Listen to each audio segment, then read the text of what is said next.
So right now on defense, my main prerogative is to get a first peek. Not necessarily kill you, but get a first peek and then determine where I think you're gonna go. I don't have to push past any bomb site, right? Like, I can just chill around one. Wait, see what I see. Stay focused and take the win.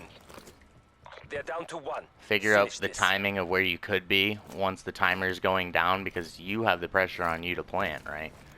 I just have to defend.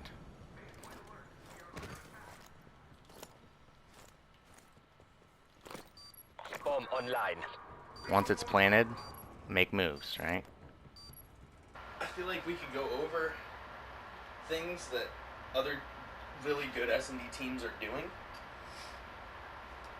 but it just comes down to numbers. It's like the video I shared, and it's like, I don't know if you watched the full 30-minute video of it, but it's all about numbers. It's about being aggressive with each other, pushing stuff together, like one coming around a corner. When you're say your lead guy has an intuition that somebody's like working a certain area around a corner, and communicating that, hey, I'm pushing this, which is something I need to work on. Someone knowing, hey, this guy's gonna push this, my teammate's gonna push this, let's go with him. And he's probably gonna freaking jump around the corner, so I'm gonna slide around the corner. You know what I mean?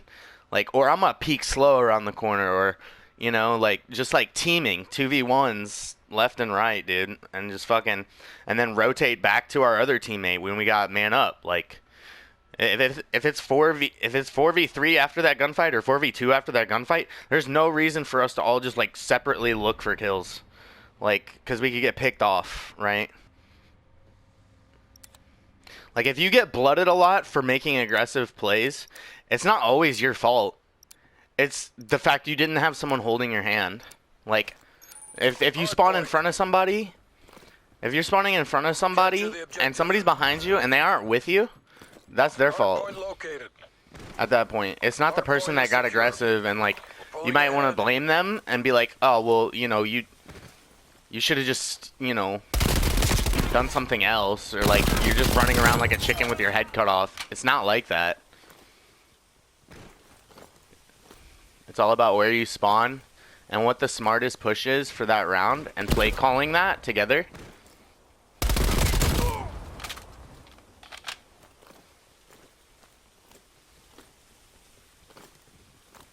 Thoughts?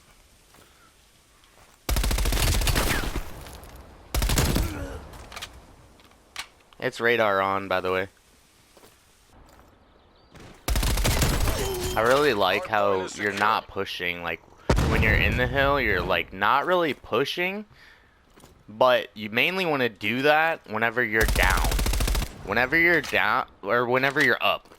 When you have time like I do, you don't really want to push out unless it's really to throw off the timing. It's pretty much like, you just want to throw off timing when you're winning too, but like when you're losing, you really build momentum and throw off the guy that's winning, or the team that's winning, when you start getting aggressive at all times and you're winning those gunfights. If you're aggressive and you're winning those gunfights, people start fucking up. They start rushing, just throwing their body on the hill, right? They start throwing around corners when you're ready for them and stuff like that. Hostiles secured to the hard point. Hard point is secure.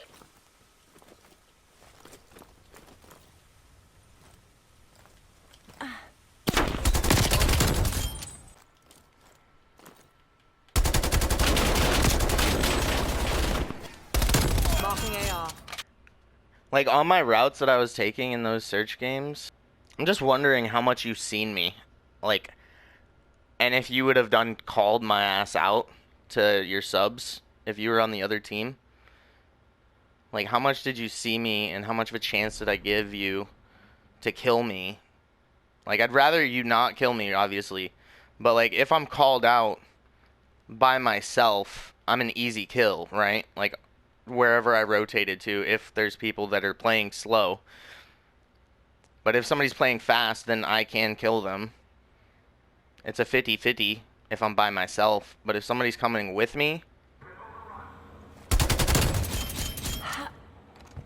I would stay mobile on the hill there. Hardpoint is secure.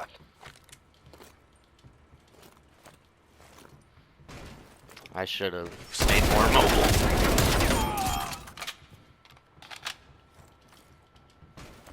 Like, yeah, if you have complete map control and nobody's roaming and, like, slaying out randomly, right? Like, it's fine to post up on a heady, like, as an AR or whatever, especially as an anchor. But, like, hill, OBJ with an AR. Like, that's why 2 subs is really good in this game, in my opinion. Like, if you can stay mobile and, like, checking 2 different entry points or whatever, it's, like, really good. Where we want them. Press the advantage.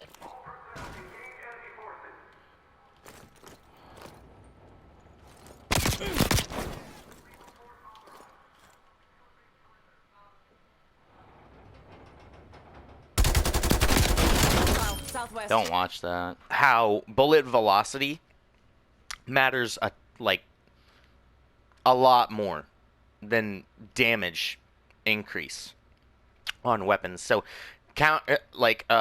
conversely to that, when you're building your class setup, you want to help that bullet velocity, right? Even at the cost of reducing damage range.